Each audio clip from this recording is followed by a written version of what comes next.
Si pelaku ini meyakini bahwa barang siapa yang tadarusan sendirian, maka itu dianggap sesat dan darahnya halal.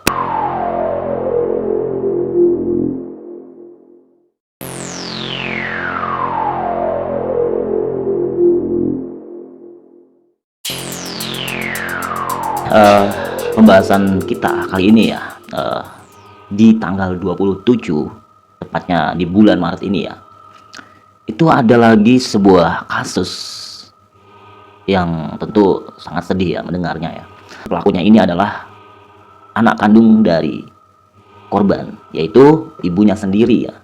Dia melakukan pembunuhan itu berdasarkan ajaran yang sudah dia dapatkan dari pondok pesantren.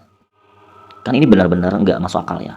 Dan bahayanya kalau seorang yang mendapatkan ajaran tentu yang berhubungan dengan ketuhanan ya, tidak didasari dengan logika, tanpa disaring dengan akal sehat ya. Kasus ini terjadi di Sumatera Utara, di Babat Subat. Pembunuhan ini terjadi di dalam masjid. Pelakunya ini bernama Muksin, dia sudah berumur 36 tahun. Dan korbannya adalah ibu kandungnya sendiri, umurnya sudah 56 tahun ya, bernama Siti Fatona. Awal kejadian itu pada saat ibunya ini lagi ngaji, lagi tadarusan. Si Muksin ini udah berkali-kali melakukan aksinya ya, melakukan perbuatan yang tentu di luar kesadaran ya, karena si Muksin ini pernah beberapa kali melakukan aksi melukai ibunya ya, tentu dengan keyakinan apa yang sudah dia yakini tadi. Namun masih bisa ditahan ya, dan pada saat itu dia sempat disadarkan. Dan kita tidak tahu apa yang terjadi di otak pelaku ya, apakah dia melakukan perbuatan tersebut benar-benar masih waras atau dia sedang dirasuki ya.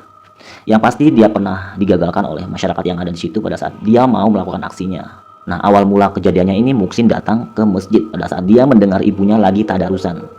Si Muksin ini masuk ke dalam masjid dan langsung menusukkan pedangnya itu ke perut si korban, ibunya sendiri. Dan ibunya ini langsung meninggal dunia karena mengalami luka tusukan di pinggang bagian kanan hingga tembus ke bagian kiri.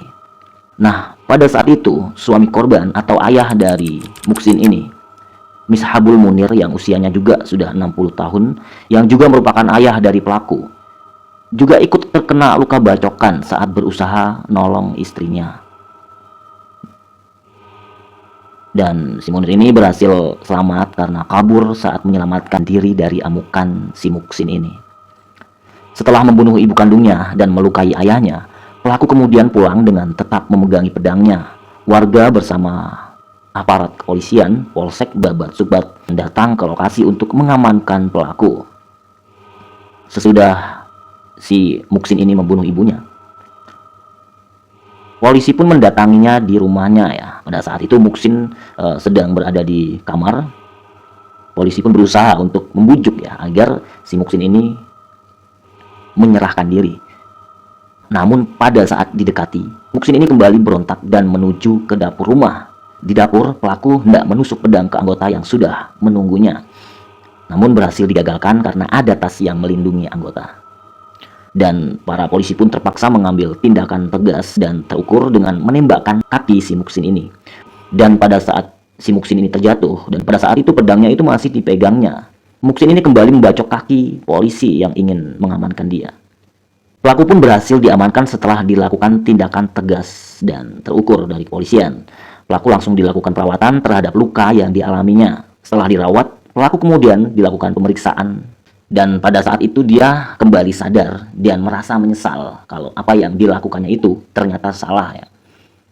Dia menyesali perbuatannya, apa yang dilakukannya terhadap ibunya, dengan membenturkan kepalanya di tembok berkali-kali. Sehingga dia pun dibawa ke rumah sakit. Dan pada saat perjalanan ke rumah sakit, si Muksin ini pun meninggal dunia ya karena luka yang ada di kepalanya.